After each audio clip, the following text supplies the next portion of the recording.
आयुष ने कई media channels पर इंटरव्यू देते हुए कहा कि उनका किसी ने धर्म परिवर्तन नहीं कराया है, बल्कि वो मूर्ति पूजा पहले से ही नहीं करते थे और उनकी दिलचस्पी इस्लाम में थी।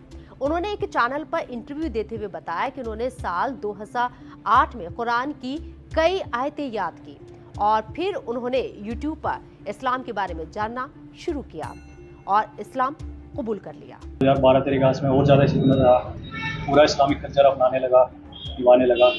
फिर मुलाकात हुई थी फिजियोथेरेपी सेंटर पे। उसके बाद में फिर निकाह हुआ। जब मैंने निकाह करने के लिए अलग जगह कहा कि भाई कोई निकाह के लिए, तो तैयार नहीं हुआ निकाह के लिए। तो तैयार हुई और अब इतना ज़्यादा माहौल ख़राब है वो जेल में।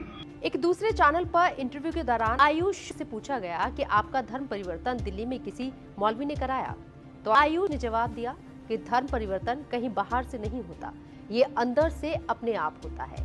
इसमें किसी मौलवी का काम नहीं होता है कि कोई आपका निकाह पढ़ेगा। इंसान में खुद सीखने की काबिलियत होनी चाहिए। इसके बाद उनसे पाकिस्तानी मौलानाओं के बारे में पूछा गया, तो आयुष ने कहा कि मैं ऑल ओवर द वर्ल्ड के मौलानाओं को सुनता था, डॉक्टर इसरार अहमद को ज्यादा देखता था। उन्होंने कुरान शरीफ और हदीस की बातें समझाई। मैं नबी पाक सल्लल्लाहु अलैहि वसल्लम और इस्लाम से प्रभावित हुआ।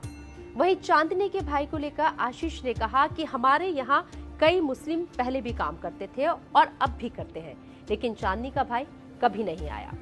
प्रॉपर्टी की बात कहकर आप टारगेट कर रही हो, मुझे अब किसी प्रॉपर्टी की जरूरत नहीं है। यूट्यूब पे ऑल वर्ल्ड के अलग अलग स्पीकर आते हैं, किसी को भी आप सुन लो, ऐसा दबाव नहीं है ना उसका। ये है तो आपने जो ज़्यादा देखोगे आप, आपका इंटरनेट एल्गोरिथम है कि आपको वही पसंद आया कि आप उसकी वीडियो तो वही ज़्यादा चलता रहेगा। डॉक्टर इसरार की बात ज़्यादा लोग काटते नहीं, उन्हें वो अच्छा लगा था।